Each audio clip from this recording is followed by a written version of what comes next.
अस्सलामुअलैकुम एवरीवन, कैसे हैं आप लोग। उम्मीद है आप सब खैरियत से होंगे। आज मैं आपके साथ बैगन के पकौड़ों की रेसिपी शेयर करूंगी। उसके लिए मैंने एक गोल बैगन लिए, उसके मैं स्लाइसेस काट लूँगी। बहुत ज़्यादा मोटे भी नहीं होने चाहिए और बहुत ज़्यादा पतले भी नहीं हो।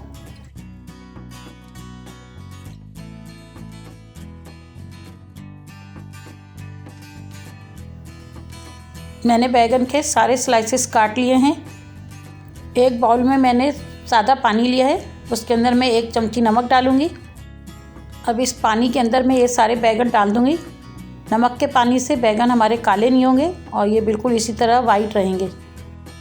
एक बाउल में आधा कप बेसन लिया है मैंने। 2 चम्मच चावल का आटा डाल रही हूँ। चावल के आटे से हमारे पकोड़े क्रिस्पी बनेंगे। और 2 चमची मैं चिली फ्लेक्स डाल रही हूँ। आधी चमची कुटा हुआ सफ़ेद ज़ीरा है।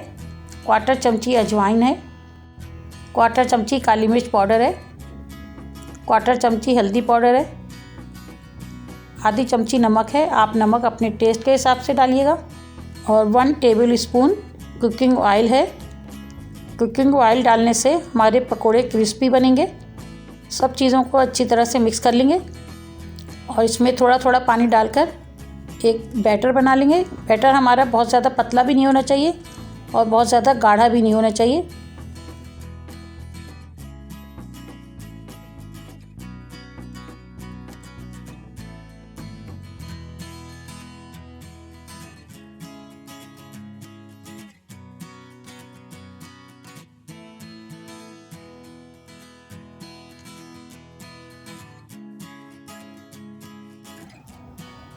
बैटर हमारा रेडी हो चुका है। हमें इतना ही गाढ़ा चाहिए था।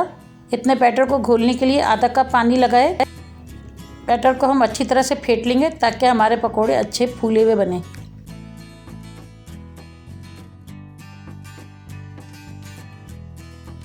तेल हमारा गरम हो गया है। बहुत तेज़ गरम नहीं करना है हमें, ऑयल को हल्का गरम करना है और उसमें हम पकोड़े डाल देंगे। पकोड़ों को हमें मीडियम टू लो फ्लेम पे फ्राई करना है। पकोड़े लाइट गोल्डन ब्राउन हो चुके हैं, अब इसे हम निकाल लेंगे। पकोड़े फ्राई हो चुके हैं, तो मैं इन्हें निकाल लूँगी। मैं चाट मसाला इसके ऊपर छिड़क रही हूँ। ये हमारे लजीज पकोड़े तैयार हैं। आप इसे एक दफ़ा ज़रूर ट्राई कीजिएगा और मेरे चैनल को लाइक करें, शेयर करें और सब्सक्राइब करें। Thank you. अल्लाह हाफिज़।